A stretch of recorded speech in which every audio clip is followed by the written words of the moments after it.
संपूर्ण देश ओबीसी मय झालाय। आता तो जागृत झालाय। ओबीसीना लोकसंख्येच्या प्रमाणानुसार प्रतिनिधित्व मिळावं।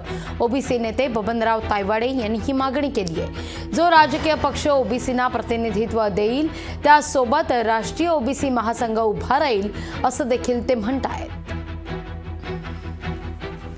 सर्वच राजकीय पक्षांनी सर्व राजकीय पक्ष की आम्हा ओबीसीला आमच्या लोकसंख्येनुसार जी सरकारी आकड्यानुसार 52% म्हणतात, परंतु आम्ही म्हणतो की आमची लोकसंख्या 60% आहे। तर या लोकसंख्येच्या प्रमाणामध्ये प्रतिनिधित्व ओबीसी समाजाला मिळायला पाहिजे आणि तशा प्रकारची कारवाई या देशातील सर्वच राजकीय पक्षांनी करायला पाहिजे।